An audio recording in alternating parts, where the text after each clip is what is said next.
Hello all. Let us now focus on pre-Romanesque art circa 800 to circa 1100. As in other chapters, you shall be learning the chapter with the following objectives.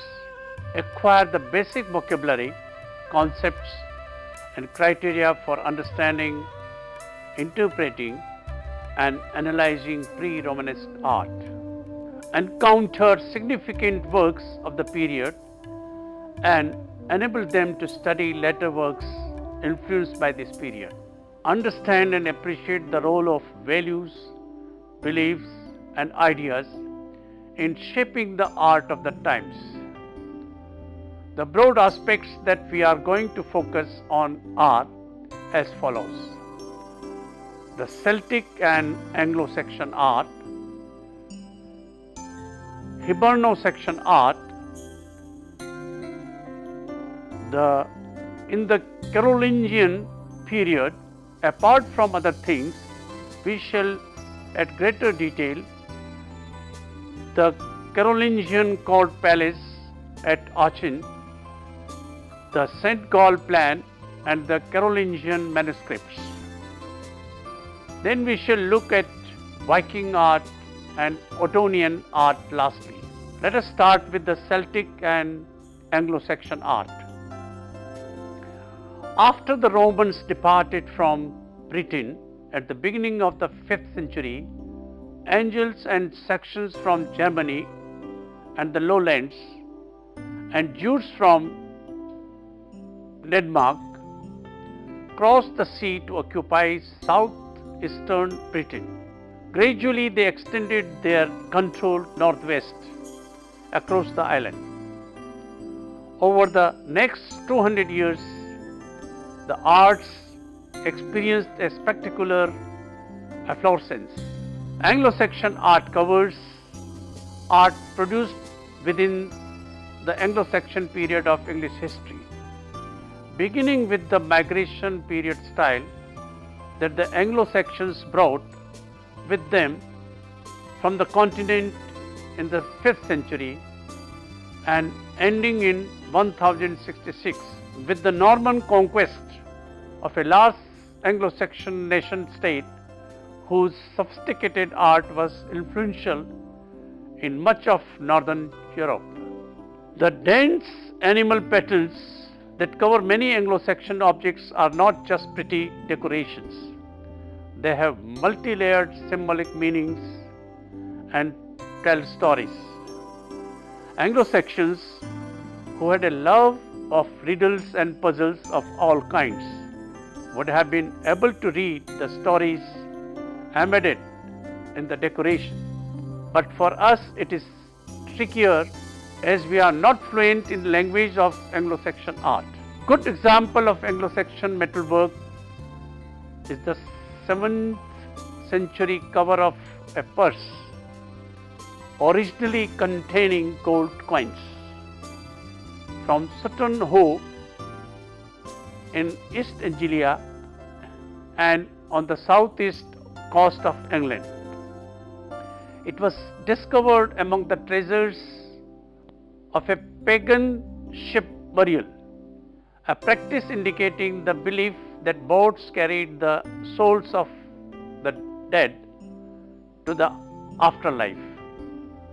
The purse cover's decoration is of gold, Clausen enamel and dark red garnets. It combines early Christian interlace designs and those of Germanic crafts with aspects of Scythian animal style and other ancient Near Eastern motifs. Hiberno-Saxon art. Ireland was not occupied for a very long time because of its remote location. After Christianity was introduced in Ireland, Irish monasteries provided a haven for European scholars, becoming centers of classical and theological studies for the next 250 years. The period witnessed an expansion of Christian art in Ireland and therefore called Hiberno-Saxon. Hibernia is a Latin for Ireland.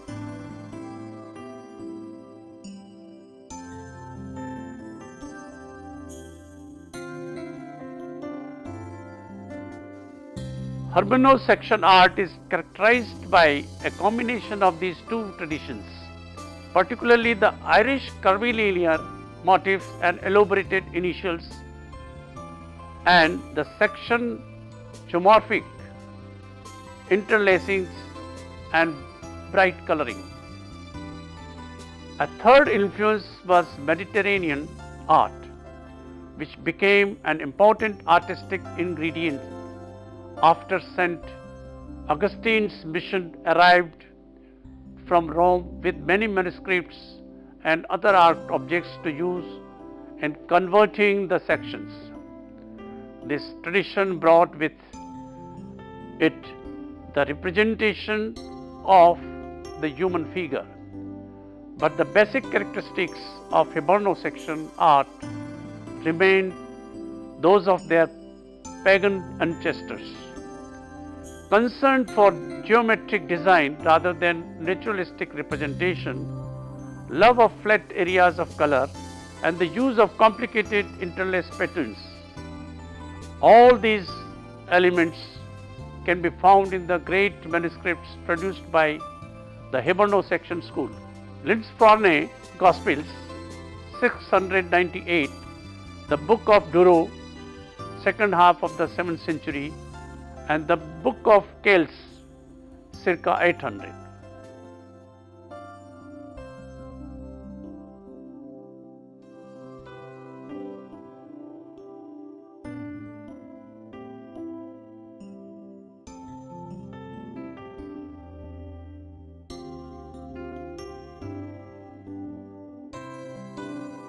Carolingian period.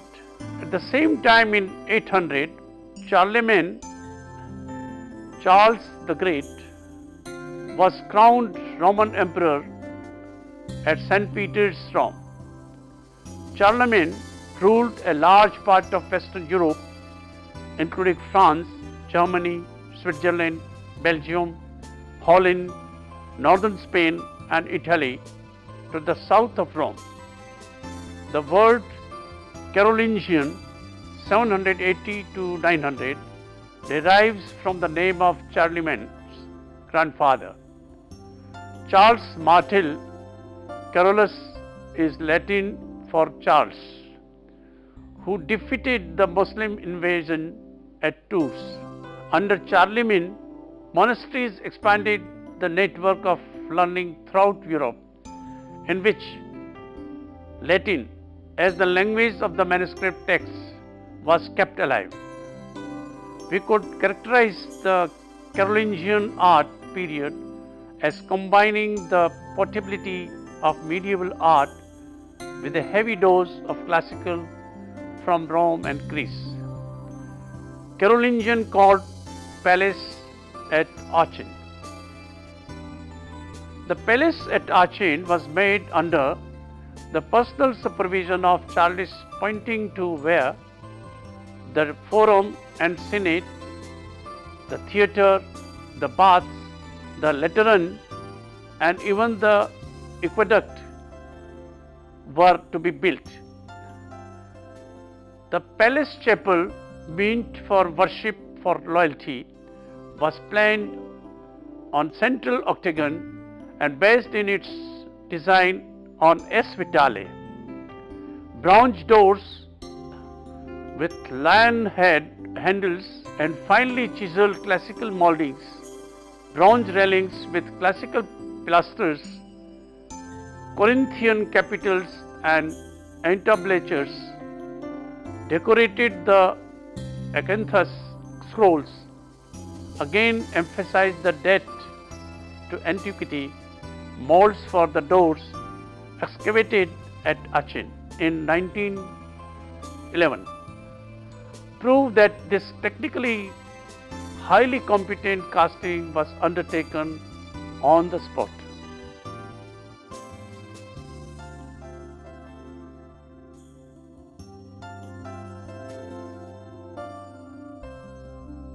The St. Gall Plain.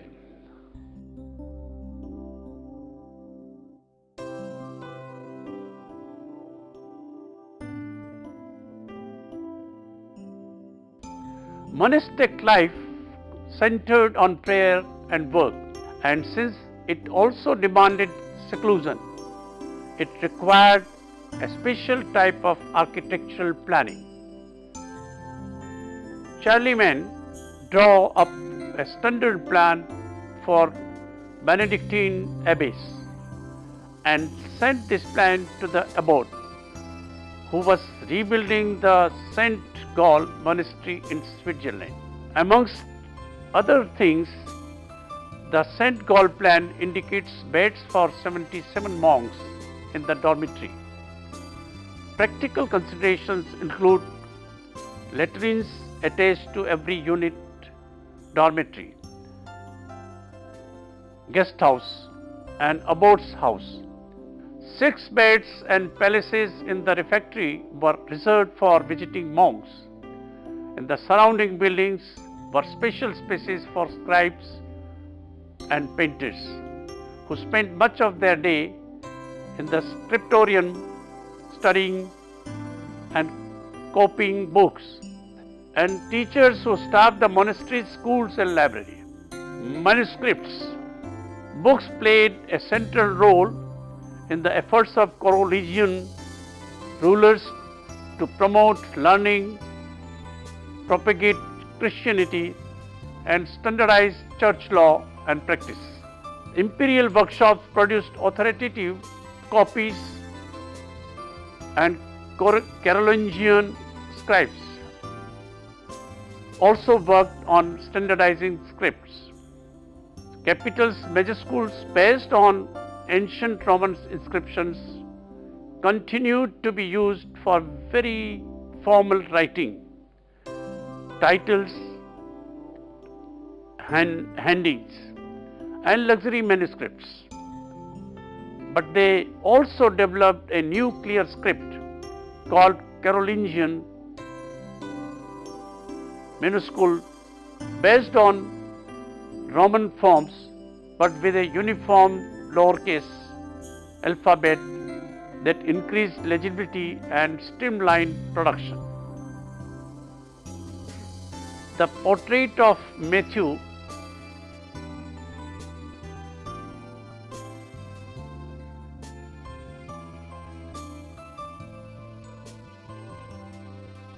in the early 9th century coronation Gospels of Charlemagne conforms to principles of idealized, lifelike representations quite consistent with the Greco-Roman classical tradition.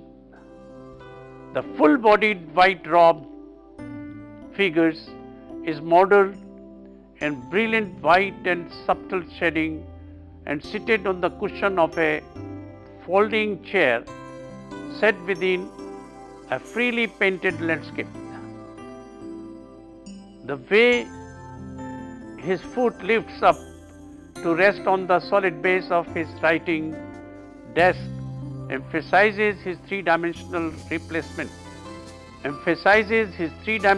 placement within an outdoor setting, and the frame enhances the classical effect of a view seen through a window. Viking art 850 to 1050.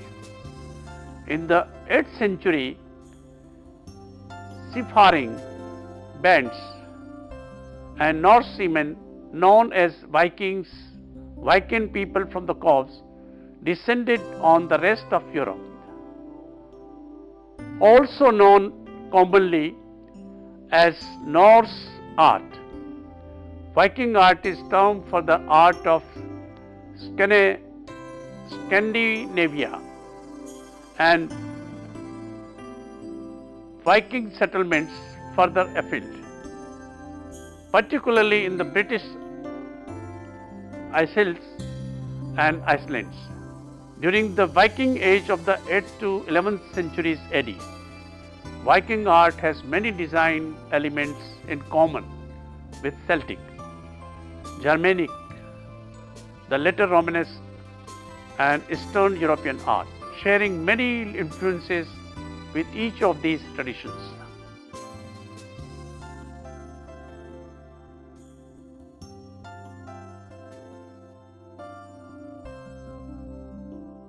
The success of Vikings depended on their skills as seamen and the excellence of their wooden ships. Oseberg ship demonstrates the ingenuity and effectiveness of Viking ship design. Fast, light, maneuverable and flexible. It could be simply beached and quickly launched, rowed by oarsmen and sailed in any wind. Since Vikings were often moving from place to place, most Norse art consists of portable artworks such as decorated drinking horns, body armor, pagan icons, paddles and wide range of objects used in daily life. Viking craftsmen also excelled in woodwork and metalwork, adorning brooches, weapons, implements and ship timbers with abstracted animal forms and elaborate pattern of interlace. Runic texts and complementary scenes were inscribed on stones and rock faces.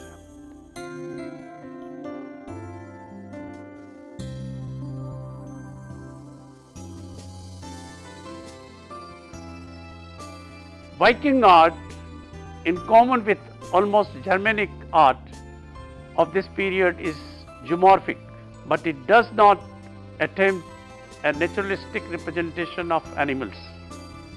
Instead, the animals are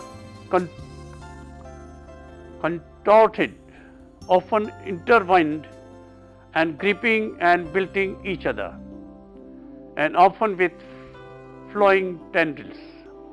The Vikings, both men and women, were cremated in a ship in the belief that this hastened their journey. The grave at Oseberg in Norway, on the west side of the Oslo Fjord, was made sometime between 800 to 850 for an important lady, perhaps a queen. Alongside were buried a serving maid and a wealth of everyday artifacts, including a cart, 4 sledges, a loom, buckets and eider downs. She was placed inside a small cabin in the magnificent Oseberg ship, with grave goods stacked around her on deck. The ship itself was an elegant yacht cruiser, too low in the beam for long distance voyages. Its stem and stern posts, terminating in spirals, are lavishly carved with interlocking animals.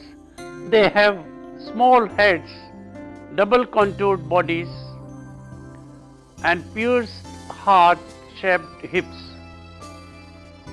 Another part of the ship is carved with a variation of the gripping base.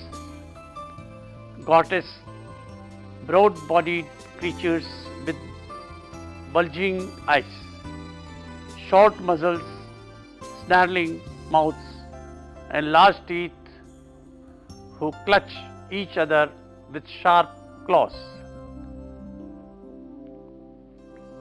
Both at home and abroad, the Vikings erected large memorial stones. Rune stones are those covered with inscriptions. Those with figural decorations are called picture stones. These were pigment traces suggesting that memorial stones are originally painted in bright colors. about 980, a rune stone and picture stone was commissioned by the Danish king Harald Bluetooth circa 940 to 987. At the family burial mounds at Jalling, on one face of the larger Jalling stone, the sculptor carved the image of Christ robed in the Byzantine manner, with arms outstretched as if crucified. He is entangled in a double ribbon interlace instead of nailed to a cross. A second side holds runic inscriptions and a third a striding creature resembling a lion fighting a snake. The loosely twisting double ribbon interlace covering the surface of the stone could have been inspired by the Hiberno-Saxon art.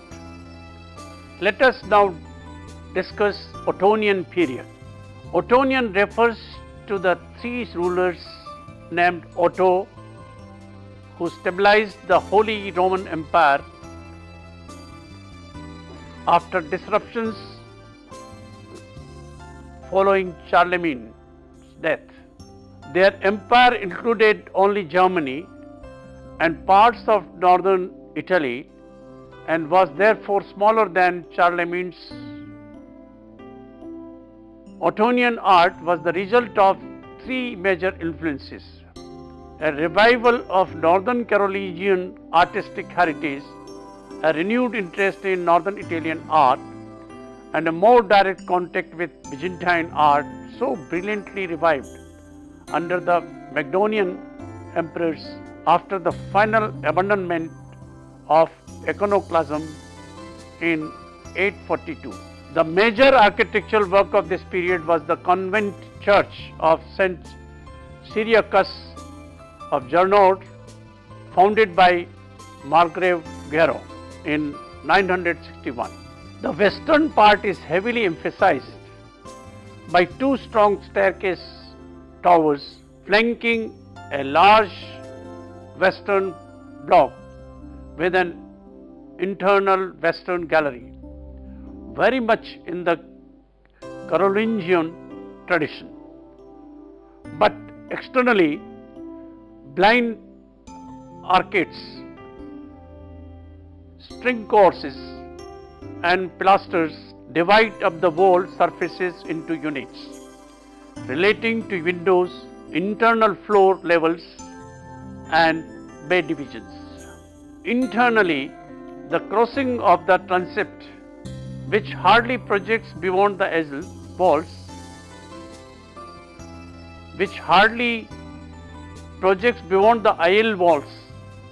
is clearly defined by high arches carried on attached pilasters across the nave and the chancel.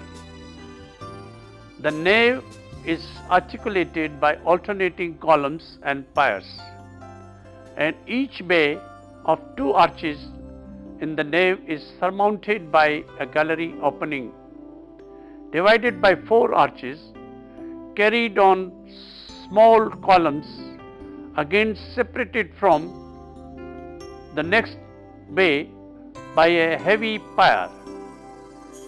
In all this, a clear sense of harmony is expressed, achieved by balance and regular repetition of geometric units.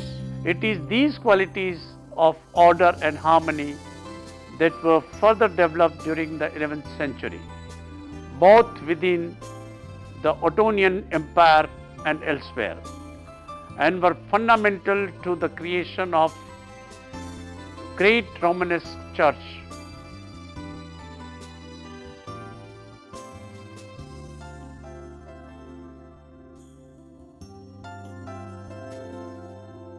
Bronze doors at the Abbey Church of St. Michael Hildesheim were the first large-scale works cast in one piece since antiquity. Made in bronze casting, each door including the impressive lion heads holding the ring handle, was cast as a single piece in the lost wax process and later detailed and reworked with chisels and fine tools. The doors, standing more than 16 feet tall, portray scenes from the Hebrew Bible on the left and New Testament scenes on the right, reading upward from the Annunciation at the bottom to the Noli Me Tangere at the top. The scenes depicted in relatively high relief are characterized by thin, lively figures. Ottonian sculpture. Ottonian sculptors worked on materials like ivory, bronze, wood, and other materials. They worked on church furnishings and portable art rather than architectural sculpture. Look at the Garo crucifix.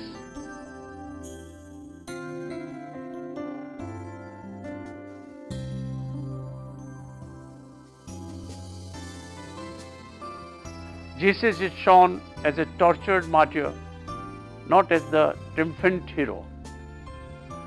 Jesus' broken body shakes on the cross and his head falls forward, eyes closed. The straight linear fall of his golden drapery heightens the impact of his drawn face, emaciated arm and legs, sagging torso and limb, bloodied heads. This is a poignant image of a distilled anguish, meant to inspire pity and awe in the emphatic responses to its viewers. Ottonian illuminated manuscripts. Book painting is one of the richest forms of Christian art produced during the Ottonian era.